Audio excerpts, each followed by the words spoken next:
Maithili express की शानदार प्रस्तुति।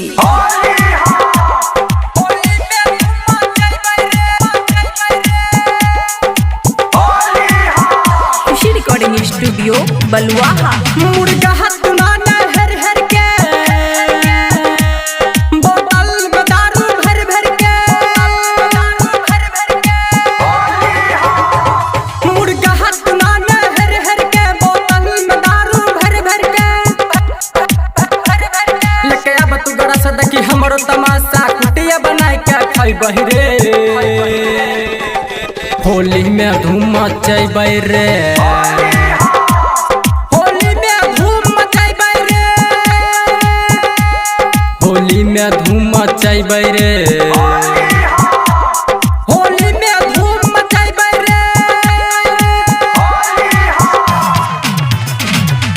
डीजे गुड मधुबनी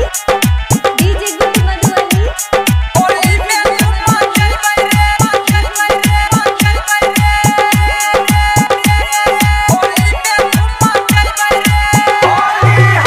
गोरकी ई भौजी के गेरुआ पसंद छे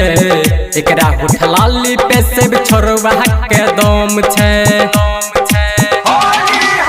गोरकी ई भौजी के गेरुआ पसंद छे एकरा होठलाली पे सेब छोरवा के दम छे ललका ई हरका रखबै लोटा हमें भर के देख लेबै भौजी के ढर देबै जान के लेके आब तू चिलम दकी हमरो रदम सब गांजा मिलाइ के पी बहिरे होली में धूम मचाइबै रे होली में धूम मचाइबै रे होली में धूम मचाइबै रे होली में धूम मचाइबै रे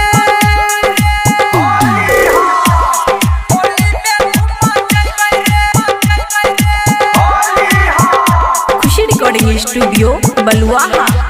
छोटकी भौजी के बहिन देखै में टॉप रे डाले छियो रंग बहते कहै छो हट रे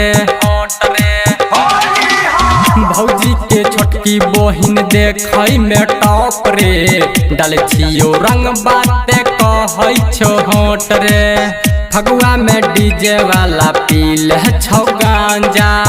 देखै छौ माल ते कहै छौ कि आजा बड़ छोटुआ के गाना एलो राज दीवाना कमरिया में मोच दिलैत हो गे होली में धूम मचैत हो रे होली में धूम मचैत रे होली में धूम मचैत रे होली में धूम मचैत रे खुशी रिकॉर्डिंग स्टूडियो बलुआहा।